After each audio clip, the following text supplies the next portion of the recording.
మనం ఇప్పుడు చెప్పుకోబోయే కథ తరాలు ఆంతర్యాలు. రచించిన వారు పులుగుర్త యశోద గారు. అప్పుడే పెళ్ళిళ్ళ పేరయ్య గారు కబురు చేస్తే ఆయనను కలిసి వచ్చారు చలపతిరావు గారు. ఆయన రావటం చూసిన అన్నపూర్ణమ్మ గారు వచ్చారా అంటూ వంటింట్లోకి వెళ్ళి మంచినీళ్ళ గ్లాసు ఆయన చేతికి అందిస్తూ అక్కడే సావడిలో ఆయనకెదురుగా కూలబడి సంగతేమిటో ఆయనే చెబుతారు కదా అని ఆయన కేసి చూస్తూ ఉండిపోయారు. పంతులు గారు ఒక సంబంధం గురించి చెప్పారు పూర్ణ. చాలా బాగుంది. అబ్బాయి బిఏ పాస్ అయ్యి విజయనగరంలో ట్రెజరీ ఆఫీస్లో పనిచేస్తున్నాడు. అతని పైన 2 అక్కలు. వారికి వివాహమైపోయిందని చెప్పారు. ఆఖరణ మరో తమ్ముడు పియూసీ చదువుతున్నాడట. తండ్రి స్కూల్ మాస్టర్గా చేసి రిటైర్ అయ్యారట. విజయనగరంలో సొంత ఇల్లు, కాస్తంత పొలం పుట్రా కూడా ఉన్నాయి అని చెప్పారు. అయితే 10,000 కట్నం, 2 ఆడపడుచులకు తలో 1,500, 116 లాంఛనాలు, వెండి కంచం, గ్లాసు, అబ్బాయికి ఉంగరం పెట్టాలట. మన అమ్మాయికి 6 కాసుల బంగారం పెట్టి పంపించాలంట. ఇది వారి కోరిక. సాంప్రదాయమైన కుటుంబం అని చెప్పారు పంతులు గారు. పైగా ఆ అబ్బాయికి బామ్మ తాతగారు కూడా ఉన్నారని, వాళ్ళ మూలానే అన్ని పద్ధతులను తూచా తప్పకుండా పాటించవలసి వస్తుందని పంతులు గారు అన్నారు. ఈ షరతులకు ఒప్పుకుంటే పెళ్లి చూపులకు కబురు పెడతారట పంతులు. మన అమ్మాయి రాధమ్మ జాతకాలు ఆ అబ్బాయిది బాగా కలిశాయని చెప్పారాయన. 10,000 కట్నమా? గుండెల మీద చెయ్యి వేసుకున్నారు ఆవిడ. ఆవిడ పెళ్లికి 1,500, 116 కట్నంగా ఇచ్చిన సంఘటన అప్పటి రోజుల్లో అదే ఎక్కువని చెప్పుకోవటం గుర్తొచ్చింది. తనకు 12వ ఏట పెళ్ళవటం, 14వ ఏటనే పెద్దాడు భాస్కరం తన కడుపున పడటం జరిగిపోయింది. నిజమే, అప్పటికి ఇప్పటికీ 40 సంవత్సరాల వ్యత్యాసం. అదే ఆలోచిస్తున్నాను పూర్ణ. ఉన్న ఎకరం పొలం బేరం పెడదామా అని ఆలోచిస్తున్నానని ఆయన అనగానే, సాయంత్రం పెద్దాడిని రానియండి, వాడితో కూడా కలిసి ఆలోచిద్దాం అన్నారావిడ. భాస్కరం వారి పెద్దబ్బాయి. అతను కాకుండా వారికి పెళ్ళిడికొచ్చిన మరో 2 ఆడపిల్లలు. బీకామ్ మొదటి సంవత్సరం చదువుతున్న మరో అబ్బాయి ఉన్నారు. ఇప్పుడు పెళ్లి సంబంధం మాట్లాడి వస్తున్నది పెద్దమ్మాయి రాధకు. భాస్కరానికి పెళ్ళయి 3 సంవత్సరాలు అయ్యింది. భాస్కరం భార్య అరుంధతి మహా గుణవంతురాలు. అత్తవారింట్లో బాగా కలిసిపోయి అందరికీ అన్ని విషయాల్లో చేదోడు వాదోడుగా ఉంటూ బాధ్యతలను పంచుకుంటూ భాస్కరానికి తగిన భార్యగా, అనుకువ కలిగిన కోడలిగా పేరు తెచ్చుకుంది. అత్తవారింటి కష్టసుఖాలు తనవిగా భావిస్తూ భాస్కరానికి చక్కని సలహాలిస్తూ అన్నింట తానై మెసిలే అరుంధతి అంటే భాస్కరానికి తగని ప్రేమ. భార్యాభర్తలంటే అరుంధతి భాస్కరమే అన్నట్లుగా చూడముచ్చటగా అన్యోన్యంగా ఉంటారిద్దరు. ఇంట్లో ప్రతి చిన్న విషయానికి సలహాలు అడుగుతూ మాటిమాటికి అరుంధతి అని పిలుస్తూ తన మనసులోని భావాలను కోడలితో పంచుకోవటం అన్నపూర్ణకు ఒక ధైర్యాన్ని, ఆలంబనను ఇస్తుంది. సాయంత్రం భాస్కరం ఆఫీస్ నుండి వచ్చాడు. భాస్కరం తాలూకా ఆఫీసులో క్లర్కుగా పనిచేస్తున్నాడు.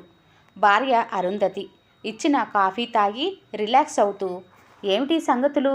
ఈరోజు నాన్నగారు పెళ్ళిళ్ళ పేరయ్య గారిని కలుస్తానన్నారు.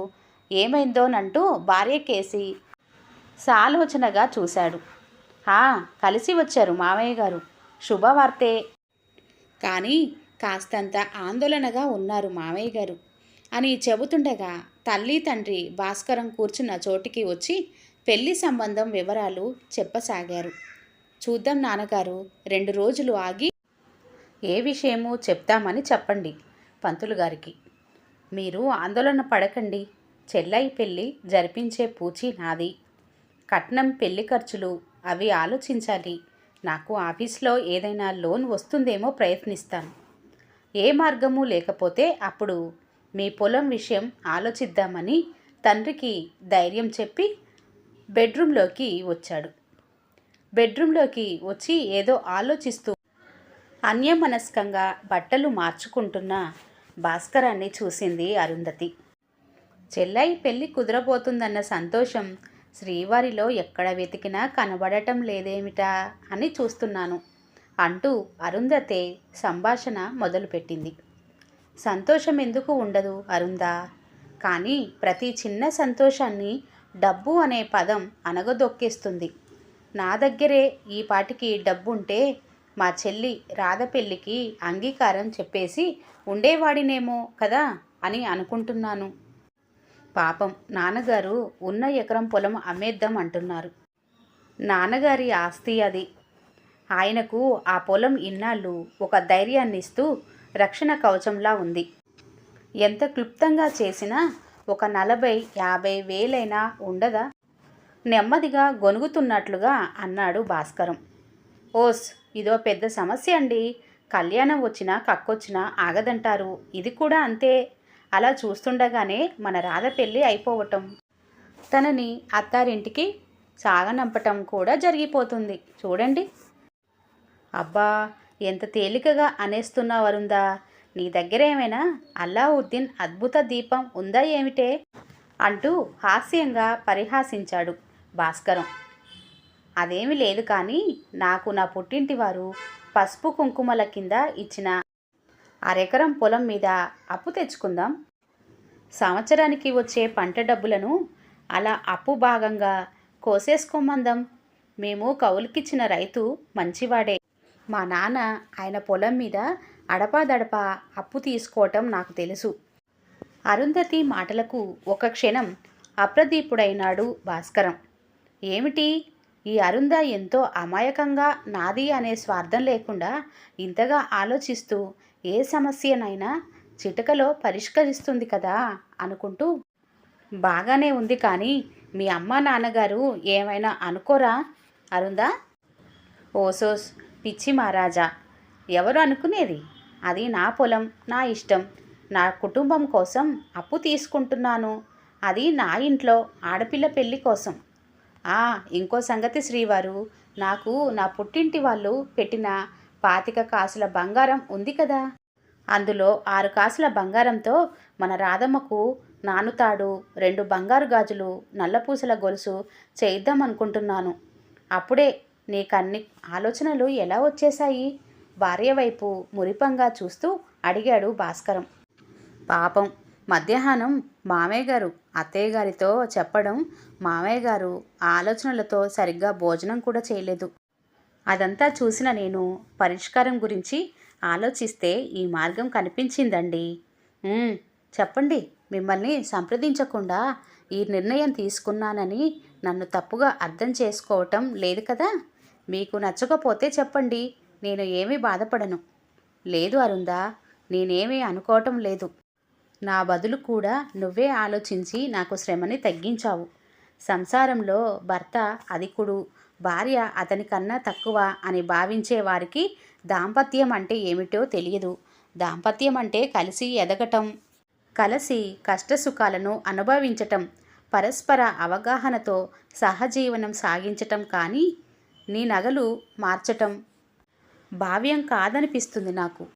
అలా అనుకుంటే మన రాధమ్మ పెళ్ళి ఎలా చేస్తామండి? చూడండి, ఆ నగలన్నీ నేను దిగేసుకొని తిరగటం నాకు బాగుండటం లేదు. ఇంట్లో పాపం 2 ఆడపడుచులు బోసిమెడలతో ఏమీ వేసుకోకుండా నేను వాటిని సింగారించుకొని ఆర్భాటంగా తిరగటం నాకు నచ్చదండి. వాళ్ళు కూడా ఆనందంగా ఉంటేనే నాకు ఆనందం. ఇంకేమీ మాట్లాడకండి అంటూ భాస్కరాన్ని మరేమీ మాట్లాడనీయకుండా మరుసటి రోజు వారు ఉంటున్న పెద్దాపురానికి కాస్త దూరంలోని సూరంపూడి గ్రామానికి బయలుదేరింది. అరుంధతి పుట్టిల్లు సూరంపూడి. 2 రోజుల్లో రైతు దగ్గర నుండి ఒక 40,000 అప్పు తెచ్చింది. భాస్కరం ఆఫీస్ నుండి 10,000 లోన్కు దరఖాస్తు పెట్టుకున్నాడు. ఆ తర్వాత పెళ్లి చూపులు, నిశ్చితార్థం, పెళ్ళి అవి టకటక జరిగిపోయాయి. రాధ అత్తారింటికి వెళ్తూ వదినను అభిమానంగా కౌగిలించుకొని ఏడ్చింది. అరుంధతి అత్తగారు అన్నపూర్ణమ్మ గారు, ఇదంతా నీ మూలానే అయిందమ్మా అరుంధతి అంటూ అరుంధతిని ప్రేమగా గుండెలకు హత్తుకున్నారు. మరో 2 సంవత్సరాలకు రెండో ఆడపిల్ల వసంత పెళ్లికి కూడా అలాగే చేసి అత్తారింటికి పంపారు.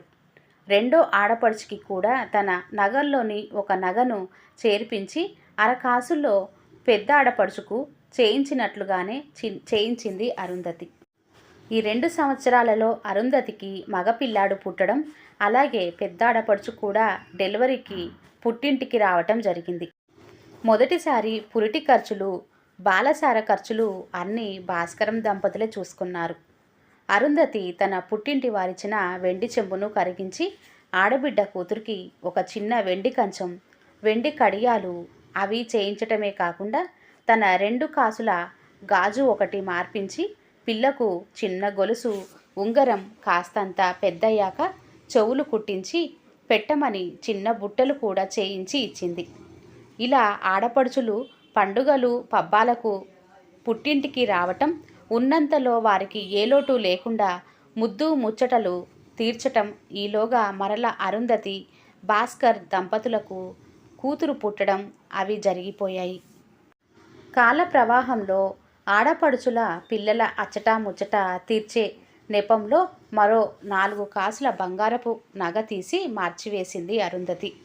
భాస్కరం తమ్ముడు వేణు చదువు పూర్తి అవడం, గవర్నమెంట్ జాబ్ రావడంతో వారి ఆర్థిక పరిస్థితి కొంచెం కుదుటపడింది. ఒకరోజు చలపతిరావు గారు కొడుకులిద్దరిని పిలిచి తన తండ్రి నుండి వారసత్వంగా వచ్చిన ఇంటిని, మిగిలి ఉన్న ఎకరం పొలం ఇద్దరికీ చెరిసమానంగా వ్రాసిస్తానంటే చిన్నవాడు వేణు తనకి ఏమొద్దని అన్నయ్యకే ఇచ్చేయమన్నాడు. అన్నయ్య వదిన మొదటి నుండి అన్ని బాధ్యతలు దగ్గరుండి నిర్వర్తించారు. అన్నయ్యకే ఇవ్వటం సమంజసం అంటూ సున్నితంగా చెప్పాడు. చిన్న కొడుకు మంచితనానికి ఆ తండ్రి కళ్ళు చెమర్చాయి. ఆ తర్వాత 2 సంవత్సరాలకు చిన్న కొడుక్కి కూడా పెళ్లి చేయటం, అతను వైజాగ్లో కాపురం పెట్టడం జరిగిపోయింది.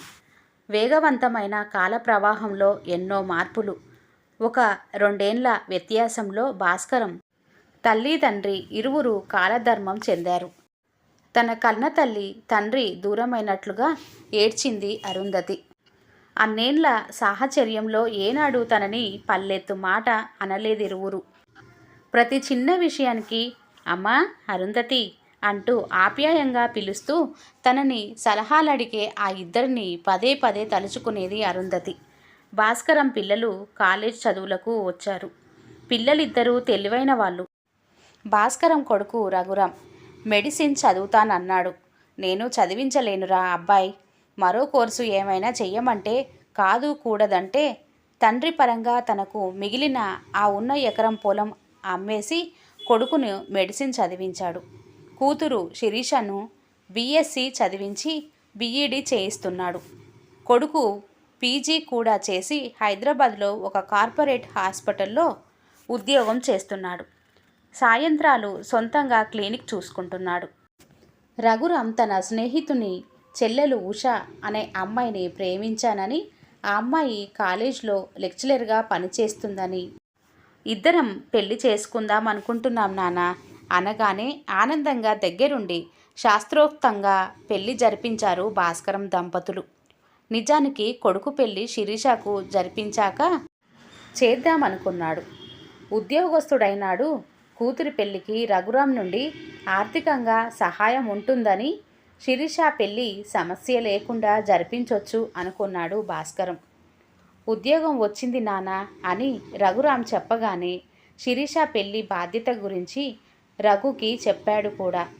దానిదేముంది నాన్న, చెల్లాయికి పెళ్లి సంబంధం చూడండి చేసేద్దాం అన్నాడు. రఘు అంత భరోసా ఇచ్చేసరికి కాస్త రిలీఫ్ అనిపించింది భాస్కరానికి. ఒకరోజు పెద్ద చెల్లి రాధా నుండి ఫోన్. అన్నయ్య, శిరీషకు ఒక సంబంధం ఉంది ఇక్కడ. మీ బావగారికి బంధువులు, మంచి కుటుంబం. ఆ అబ్బాయి ఇంజనీరింగ్ చేసి పూణేలో మంచి ఉద్యోగంలో ఉన్నాడు. నెలకు 2 లక్షల వరకు వస్తుందట జీతం. మీ గోత్రం వాళ్ళది ఒకటి కాదు. సిరి నక్షత్రం తెలుసు కాబట్టి చెప్పాను. ప్రస్తుతం ఆ అబ్బాయి సెలవు పెట్టి ఇక్కడే తల్లి తండ్రి దగ్గర ఉన్నాడు. మీరు వస్తే సిరిని చూపించవచ్చు అంటూ మాట్లాడింది. చూడటంలో తప్పేముంది, మనకు అన్నీ నచ్చాకనే కదా ఒప్పుకునేదంటూ అరుంధతి కూడా ప్రోత్సహించేసరికి సరేనని అందరూ బయలుదేరారు. రాధ ఇంట్లోనే పెళ్లి చూపుల ఏర్పాట్లు జరగటం, కుందనపు బొమ్మలాంటి శిరీష అందరికీ నచ్చేయడంతో అబ్బాయి కూడా సెలవులో అక్కడే ఉన్నాడు కాబట్టి సింపుల్గా నిశ్చితార్థం చేసుకోవటం జరిగింది. రఘుని కోడలిని నిశ్చితార్థానికి రమ్మని భాస్కరం ఫోన్ చేస్తే అంతా అర్జెంటుగా రావటం సాధ్యం కాదని, కేసులు ఎక్కువగా ఉన్న మూలాన సెలవు దొరకదని, ఉషకు కూడా స్టూడెంట్స్కు పరీక్షల మూలాన లీవ్ దొరకటం కష్టమంటూ మీరే సింపుల్గా కానిచ్చేయమని చెప్పేశాడు.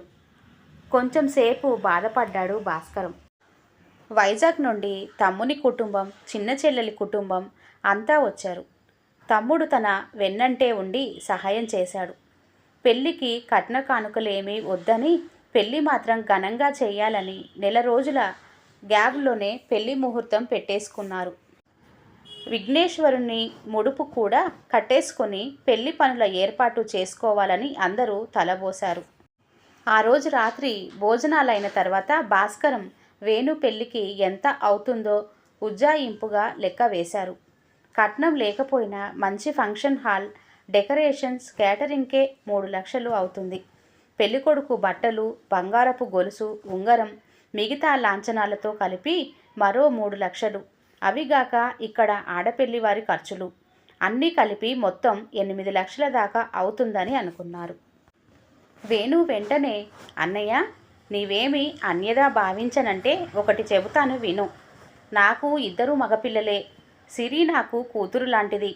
దాని పెళ్ళికి నా వంతు సాయం అన్నయ్య అంటూ 2 లక్షల రూపాయలకు చెక్కు అన్నగారి చేతిలో పెట్టాడు. వేణు చిన్నతనం నుండి అన్నగారిని చూస్తూనే ఉన్నాడు. స్వార్థం లేకుండా అక్కలకు తనకు ఎంత చేశాడో తనకు తెలుసు. వదిన కూడా అంతే. పెద్ద చెల్లి రాధ, చిన్న చెల్లెలు వసంత మేనకోడలికి తలో 20,000 ఇస్తూ పెళ్లి చీరలు కొనుక్కోమన్నారు. వాళ్ళిద్దరి దగ్గర వీడుకోలు తీసుకొని పెళ్లికి ముందరే రావాలని చెబుతూ తిరుగు మొహం పట్టారు భాస్కరం దంపతులు. శిరీష ఇంటికి రాగానే కొడుక్కి వివరాలన్నీ ఫోన్లో చెప్పాడు. నాన్న బాగానే ఉంది, కానీ ఇలా ఆగమేఘల మీద చెల్లాయి పెళ్ళి జరిపిస్తానంటే ఎలా? మిగతా డబ్బు ఎలా సమకూర్చాలనుకుంటున్నారు? నిన్ననే నేను మీ కోడలు ఇక్కడ హైటెక్ సిటీలో కడుతున్న విల్లాలను చూసాం. చాలా బాగున్నాయి. హాట్ కేకుల్లా అయిపోతున్నాయి. ప్రస్తుతం ధర 1,50,00,000 ఉంది. మరికొంతకాలం ఆగితే రేట్లు డబుల్ అయిపోతే అప్పుడు అసలు కొనలేం. అందుకనే ధైర్యం చేసి మా ఇద్దరి సేవింగ్స్ అన్నీ ఊడ్చేసి అడ్వాన్స్ పేమెంట్కి 20 లక్షలు పే చేసి విల్లా బుక్ చేశాం. మిగతా అమౌంట్కి బ్యాంక్ లోన్ తీసుకోబోతున్నాం. అయినా మన తాహతుకి మించిన పెళ్ళి సంబంధాలు చూసుకోవటం ఏమిటి నాన్న? ఎలా చేద్దామనుకున్నారు? సరే ఫిక్స్ చేసేసుకొని నాకు చెబుతున్నారు. ప్రస్తుతం నా పరిస్థితి చెప్పాను కదా. అమ్మ పేరున అమ్మ పుట్టింటి వారిచ్చిన 6 ఎకరం పొలం ఉందిగా. అప్పుడెప్పుడో అమ్మ దాని ధర 15 లక్షల వరకు ఉన్నదన్నట్లు చెప్పగా విన్నాను. ఇంకా ఆ పొలం ఎందుకు? ఇటువంటి అవసరాలకే కదా. అమ్మేయండి నాన్న. వింటున్నారా? భాస్కరానికి నోట మాట రావటం లేదు. గొంతుకు దుఃఖంతో పూడుకుపోతుంది. చెల్లై పెళ్లి వార్త విని రఘు ఆనందపడుతూ, నాన్న సిరి పెళ్లి బాధ్యత నాది, మీరు ఆందోళన పడకండని ధైర్యం చెబుతూ తనకి ఆసరాగా ఉంటాడనుకున్నాడు. కానీ తనకే ఎదురు వస్తూ తాహతాకు మించిన సంబంధం చేయటం ఏమిటి అంటూ ప్రశ్న. అవును, తమ పిల్లలు ఆనందంగా సుఖంగా ఉండాలనే తల్లిదండ్రులు తమ తాహతుకి మించిన ఆలోచనలు చేస్తారు. ఆ రోజు మెడిసిన్ నేను చదివించలేనురా రఘు అంటే అదే చదువుతానని మొండికేశాడు. రేపు డాక్టర్ అయితే బోలెడు డబ్బు నీ చేతిలో పోస్తాను నాన్న అన్నాడు. ఉన్న 1 ఎకరం పొలం తన చేత అమ్మించేశాడు. రఘు ఉద్యోగస్తుడైనాడు. వాడి జీతంలో సగం శిరీష పెళ్లికి సేవ్ చేస్తాడని, శిరీష పెళ్లికి కొడుకుగా తనకు చేయూతనిస్తాడనుకున్న రఘు తనకు నచ్చిన అమ్మాయిని ప్రేమించి చెల్లెలు పెళ్ళి అయ్యేదాకా వేచి చూడకుండా తాను ముందరే పెళ్లిపీటలెక్కేశాడు. ఏమిటో విరక్తిగా అనిపించింది. తను అరుంధతి పొలం అమ్మడు ఎన్నటికీ. ఇంకో 6 నెలల్లో రిటైర్ అవ్వబోతున్నాడు భాస్కరం. పిఎఫ్ లోన్ 3 లక్షలకు అప్లై చేశాడు. తన స్నేహితుడిని నుండి ఒక 50,000 అప్పుగా తెచ్చుకున్నాడు. అరుంధతి పుట్టింటి పొలంపై ఏమీ అప్పులేని మూలాన ఆ పొలంపై మరో 2 లక్షలు అప్పుగా తెచ్చింది. అరుంధతి అన్నగారు మేనకోడలి పెళ్లికి ఒక 50,000 ఇచ్చాడు తన కానుకగా. ఇవేమీ మనసులో పెట్టుకోకుండా రఘుని కోడలిని పెళ్లికి 10 రోజుల ముందరే వచ్చి అన్ని ఏర్పాట్లు చూడమని ఫోన్ చేసి చెప్పాడు భాస్కరం. అరుంధతి కూడా ప్రత్యేకంగా కోడలికి ఫోన్ చేసింది. అరుంధతితో ఆ అమ్మాయి అసలు మాట్లాడడమే తక్కువ.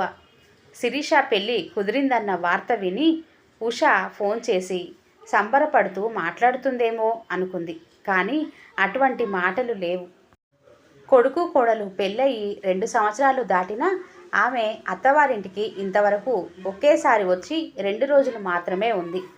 ఎప్పుడు ఫోన్ చేసి రమ్మన్నా బిజీ అంటారు. సెలవు కుదరదంటారు. వాళ్ళు రారు, తమని రమ్మని పొరపాటున కూడా అనరు. ఏది ఏమైనా ఇవేమీ మనసులో పెట్టుకోకుండా పెళ్ళికి 4 రోజుల ముందర వచ్చిన కొడుకు కోడలిని ఆప్యాయంగా గుండెలకు హత్తుకుంటూ సాదరంగా ఆహ్వానించింది. కోడలిని మురిపంగా చూసుకుంది. అన్నిటా తామై ప్రతి పనిలోనూ చేదోడు వాదోడుగా ఉంటూ ఎంతో సహాయపడ్డారు ఆడపడుచులు. శిరీషకు చేతికి ఒక 10,000 ఇస్తూ పెళ్లి చీరలు కొనుక్కోమన్నారు రఘు, ఉష. అప్పటికే చీరలన్నీ కొనుక్కున్న శిరీష వద్దన్నయ్య, చీరలు కొనేసుకున్నానంటూ తిరస్కరించింది. ఆ డబ్బు తల్లికి ఇవ్వబోతే మీ నాన్నగారికి ఇయ్యు రఘు, పెళ్లి ఖర్చులు సర్దుబాటులు అన్నీ నానే చూసుకుంటున్నారని చెప్పింది. భాస్కరం వెన్నంటే ఉంటూ అన్నయ్యను ఎక్కువ అలసిపోనీయకుండా పెళ్ళి అంతా తానే దగ్గరుండి జరిపించాడు వేణు. 25,000 ఖరీదు చేసే పట్టు చీరలో కొత్తగా చేయించుకున్న వడ్డానంతో ఒంటి నిండా నగలతో హడావుడిగా తిరుగుతున్న ఉష వైపే అందరి దృష్టి. నిజానికి ఉష అందమైనది. దానికి తోడు ఒంటి నిండా మెరుస్తున్న బంగారు నగలు. అందరూ ఉష చుట్టూ చేరి ఆమె పెట్టుకున్న బంగారు వడ్డానం డిజైన్ బాగుందని, ఎక్కడ కొన్నారని, ఎన్ని తులాలని అడగటం, ఉష సమాధానం చెప్పటం అన్నీ అరుంధతి చెవులను సోకుతున్నాయి.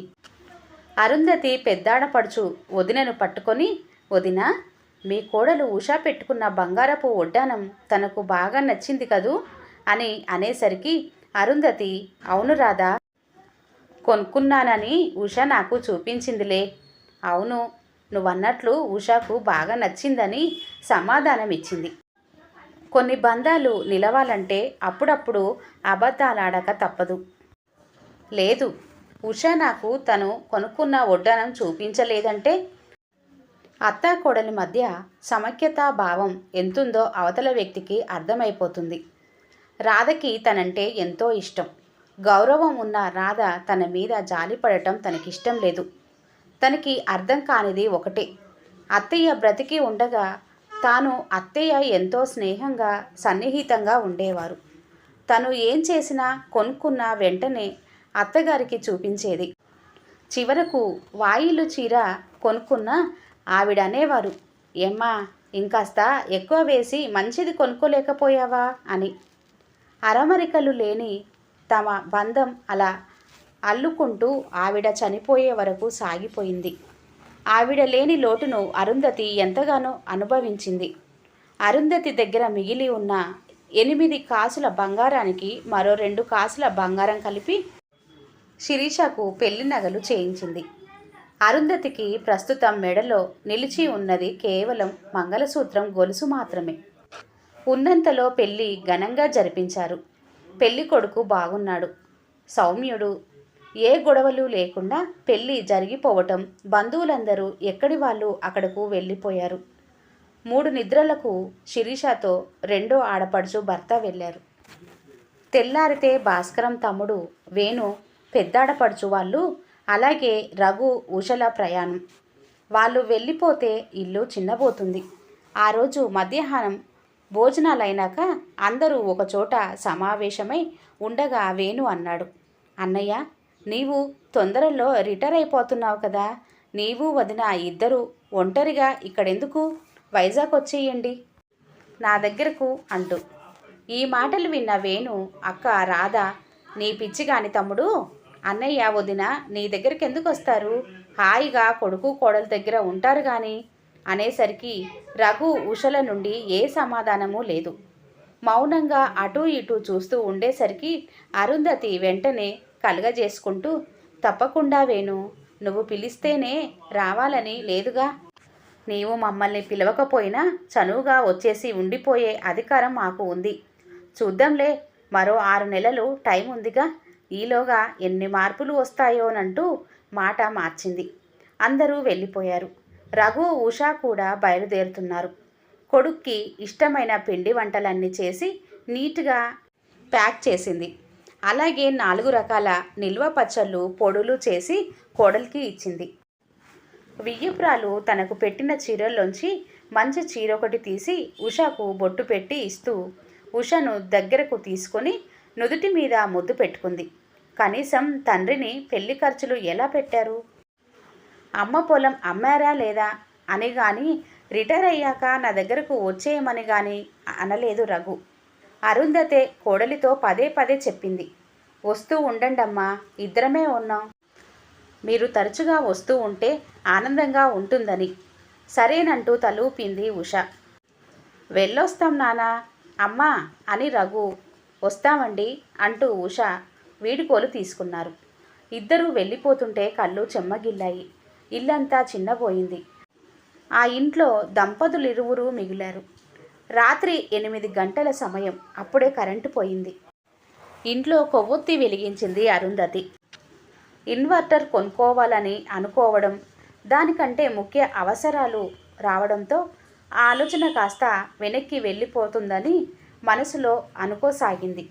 వరండాలో కుర్చీలో కూర్చొని ఏదో ఆలోచిస్తున్నాడు భాస్కరం. బయట పుచ్చ పువ్వుల వెన్నెల ప్రకాశిస్తుంది. చల్లని గాలి మనసుకు సేద తీరుస్తున్నట్లుగా ఉంది. ఏం ఆలోచిస్తున్నారండి అంటూ అరుంధతి కూడా అక్కడే ఉన్న మరో కుర్చీలో కూర్చుంది. ఏం లేదు అరుంధా, బాధ్యతలను పూర్తి చేశాను. నీ సహకారం లేనిదే నేను ఇవన్నీ నెరవేర్చేవాడిని కాను కదా అనుకుంటున్నాను. భలేవారే, మీ బాధ్యతలన్నింటినీ చక్కగా నిర్వర్తించారని వేరే చెప్పాలా? మన చేతుల మీదుగా జరిపించిన మీ చెల్లాయిల పెళ్ళిళ్ళు, తమ్ముడు పెళ్ళి, మన అబ్బాయి అమ్మాయి పెళ్ళిళ్ళు అన్నీ శుభప్రదంగా జరిగాయి. అందరూ పచ్చగా కలకలలాడుతూ ఎవరికి వారు సంసారాలు చేసుకుంటున్నారు. అది చాలదా మనకు? కానీ అరుంధా, సిరి పెళ్ళికి మన రఘు ఏమాత్రం బాధ్యత తీసుకోకపోవటం నీకు బాధగా అనిపించటం లేదా? నేను ఎప్పుడూ ఆలోచిస్తాను, మనకంటూ ఏమీ దాచుకోకుండా పిల్లల ఆప్యాయత అనురాగాల మీద ఆధారపడి అదే పెన్నిదిగా భావించే హిందూ ధర్మంలో నమ్మకం పునాది. మా నాన్నగారి జీవితం ప్రకారం పూర్వం ఉమ్మడి కుటుంబాలకు పెద్ద కొడుకు పునాది. అతన్ని చూసుకొని ఇంటి యజమాని నిశ్చితంగా ఉండేవాడు. మరి అపనమ్మకం పునాదిగా ఉన్న విదేశీ సంస్కృతికి అలవాటు పడిన ఈ తరం వారు బాధ్యత నెత్తిన వేసుకోకుండా తప్పుకుంటున్నారు. అలాగే మన అనే సాంప్రదాయం పోయి నాది అన్న సాంప్రదాయం ఎరువు తెచ్చుకుంటున్నారు. అది చెప్పడానికే ఈ వ్యక్తిత్వపు నిజ జీవితం గూర్చిన వ్యధ. మనల్ని పైకి తీసుకురావడానికి మన తల్లిదండ్రులు చేసిన త్యాగం అనితర సాధ్యం. మా అమ్మ ఏనాడు ఆ రోజుల్లో 10 రూపాయలు మించిన చీర కట్టలేదు. మా నాన్న కూడా చాలా నిడారంబరంగా ఉండేవారు. మా నాన్న ఉద్యోగం చేసే రోజుల్లో 1వ తారీఖున ఖచ్చితంగా మా తాతగారు ఊరు నుండి వచ్చి మా నాన్నగారి జీతంలో కుటుంబానికి 12 రూపాయలు ఉంచి 23 రూపాయలు పట్టుకుపోయేవారు. ఎందుకు చెబుతున్నానంటే అదే ఈ రోజుల్లో జరిగితే నీకెందుకు ఇవ్వాలి? కాన్వెంట్లో చదివించావా, పెద్ద చదువులు చదివించావా? నేను కష్టపడి చదువుకున్నాను కాబట్టే ఈ ఉద్యోగం వచ్చింది అని మావిడ చెప్పమందంటారు. నీకు మాకు ఏ సంబంధం లేదు అని చెబుతారు. అంతేకాదు అరుంధా, అప్పటి రోజుల్లో ఏమీ లేకపోయినా సాటి వారిలో గొప్పలు పోవడానికి మా తాతగారి ఇంట్లో బారసాల, నామకరణం, ఏ ఖర్చులు అవసరాలు వచ్చినా ఓ పసుపు కొమ్ము తెచ్చి మా అమ్మకిచ్చి ఆవిడ మంగళసూత్రాలు పట్టుకుపోయేవారట తాకట్టు పెట్టడానికి. మా నాన్నగారు ఏమి మాట్లాడడానికి వీల్లేదు. అలాగే మనం కూడా మనకు చేతనైనంతలో నాన్న నమ్మకాన్ని వమ్ము చేయకుండా, అమ్మో ఇన్ని బాధ్యతలా, చెల్లాయిలా పెళ్ళిళ్ళు నేనెందుకు చేయాలి అనలేదు. నీ పుట్టింటి వారు పెట్టిన నగలను మార్పించి నీ ఆడపడుచులకు పెళ్లి నగలు చేయించావు. అలాగే మీ పుట్టింటి వారు నీకు పసుపు కుంకుమల కింద ఇచ్చిన పొలం మీద అప్పు తెచ్చి కుటుంబ అవసరాలను ఎన్నో సర్దావు. ఏనాడు కాస్త ఖరీదైన చీర కూడా కొనుక్కోలేదు నీవు. నేనెందుకు ఇవ్వాలి? అవి నా పుట్టింటి వారు పెట్టిన సొమ్ములని ఏనాడు నీవు భావించలేదు. బాధ్యత అన్నది ఒకరు చెబితే వచ్చేది కాదు అరుందా. ఎవరి మనసుకి వారికి తోచాలి, ఇష్టంగా మనసారా చేయాలి. కానీ రఘు చూడు, చిన్నప్పటి నుండి మన పరిస్థితులను, ఆర్థిక ఇబ్బందులను చూస్తూనే పెరిగాడు. అయినా కూడా కష్టాలను, పరిస్థితులను అర్థం చేసుకోలేదు. వాడు విల్ల కొనుక్కుంటున్నందుకు కానీ, కారు కొనుక్కున్నందుకు కానీ నేను బాధపడటం లేదు అరుందా. చెల్లెలి పెళ్ళికి వాడికి ఏమాత్రం బాధ్యత లేదా అని బాధపడిన మాట వాస్తవం. మన తాహతకు మించిన సంబంధం చూడటం ఏమిటని ప్రశ్నించాడు. నాన్న ప్రస్తుతం సహాయం చేయలేను, తర్వాత కాస్త నిలదొక్కున్నాక పంపుతాను అన్నా ఏమీ అనుకోను. ఆ మాట వాడు అని అంటే వద్దులేరా రఘు అని నేనే అనేవాడినేమో. అలా అనలేదు సరికదా. అమ్మ పొలం అందుకేగా ఉన్నది, అమ్మేయండి అన్న వాడి ఉచిత సలహాకి బాధపడుతున్నాను. చూడండి, ఇలా ఆలోచిస్తూ కూర్చుంటే మనకు వాడి మీద ఎప్పటికీ చెడు అభిప్రాయమే ఉంటుంది. తరాల అంతరాలు ఇలాగే ఉంటాయేమో, తరాలతో ఆంతర్యాలు మారుతాయేమో. మంచి మంచి చదువులు, ఉద్యోగాలు, పెళ్ళి కాకుండానే సొంత ఇల్లు, డబ్బు వెనకేసుకోవటం నేటి తరం పిల్లల ఆలోచనలు. మనలాగే ఉండాలని మనం అనుకోకూడదు. తల్లిదండ్రులుగా మన బాధ్యత వారికి మంచి చదువు చెప్పించి వారిని కాళ్ళ మీద నిలబడేలా చేయటం. వాళ్ళు ఏదో మనలని ఉద్ధరిస్తారన్న ఆశతో ఏదీ చేయకూడదు. మనం వారి నుండి ఆశించటం, అది లభించినప్పుడు నిరుత్సాహపడటం కంటే అవివేకం మరొకటి లేదు నా ఉద్దేశంలో. బాధ్యతలు, బరువులు, బంధాల గురించి మనం మీ నాన్నగారి తరం వారు ఆలోచించినట్లుగా నేటి పిల్లలు ఆలోచించరు. పోనీలేండి, వారికి కావలసినంత సంపాదించుకుంటూ ఇష్టమైనది కొనుక్కుంటూ సుఖంగా ఉన్నారు. అది లేక మీ దగ్గరకు వచ్చి నానా ఓ 5 లక్షలు ఇస్తారా అని అడిగితే అప్పుడు మీరు బాధపడాలి. ఒక కన్న తండ్రిగా మీరు సిరి పెళ్లి చేశారు ఘనంగా. ఇది మనకు ఎంతో ఆత్మసంతృప్తిని కలుగజేస్తుంది. మీరు రిటైర్ అవుతున్నారు, మీకు వచ్చే బెనిఫిట్లో అప్పులు తీర్చేసుకుందాం. మీకు పెన్షన్ వస్తుంది, దానితో జీవించలేమా చెప్పండి. మీకు నేను, నాకు మీరు. ఇన్వర్టర్ లేకపోయినా ఈ కొవ్వొత్తి కాంతిలో ఉన్న ఆనందాన్ని అనుభవిద్దాం. మనకు మిగిలిన ఈ చిన్న ఇల్లే ఒక పెద్ద భవంతి. ఈ మాత్రం కూడా లేని వాళ్ళు లోకంలో ఎందరో ఉన్నారు. వాళ్ళకంటే మనం ఎంతో అదృష్టవంతులం. మన పిల్లలు మనకు చెడ్డవారిలా అనిపించకూడదండి. మన పిల్లలు వాళ్ళు ఏదో ఒక రోజున అమ్మా నాన్న అనుకుంటూ మన ఒడిలో చేరుతారు. అయినా వాడి తల్లిదండ్రులం మనం. నాన్న అమ్మ మన ఇంటికి రండంటూ వాడు పిలిచేదేమిటి, పిలవలేదని బాధపడటం ఏమిటి? మనమే వెళ్తూ ఉందాం. మన కోడలికి మనమేమిటో, మన ఆప్యాయత, అనురాగాలు ఎటువంటివి, మన బంధంలోని విలువేమిటో రుచి చూపిస్తూ అలవాటు చేద్దాం. కష్టాలు మనిషిలో దృఢత్వాన్ని పెంచుతాయి. బలమైన వ్యక్తిత్వం గల వ్యక్తి ఎట్టి పరిస్థితుల్లోనూ మానసిక స్థైర్యాన్ని కోల్పోడు. ఎక్కువగా ఆలోచిస్తే మనసు పాడవటం తప్పించి మరేమీ మిగలదు. మనకు మనమే ధైర్యం చెప్పుకుంటూ ముందుకు సాగాలి. ఏమంటారు శ్రీవారు అని అరుంధతి అనగానే, నిజం అరుందా, నీ ప్రోత్సాహం, ధైర్యం నాకు ఎంతో బలాన్నిస్తుందంటూ ఆమె వైపు ప్రేమగా చూస్తూ జవాబిచ్చాడు భాస్కరం. కొంతసేపటి వరకు ఆ విశాల వినీకాశంలో మెరిసే నక్షత్రాల అస్పష్టపు కాంతిలో వారిద్దరూ మౌనంగా గడిపారు. ఈ కథ ఇంతటితో సమాప్తం. ఈ కథ కనుక మీకు నచ్చినట్లయితే తప్పకుండా లైక్ చేసి సబ్స్క్రైబ్ చేసుకోవటం మర్చిపోకండి. Thanks for listening. ఇంత మంచి కథని మనకి అందించినటువంటి రచయిత గారికి నా ప్రత్యేక అభినందనలు తెలియజేస్తున్నాను.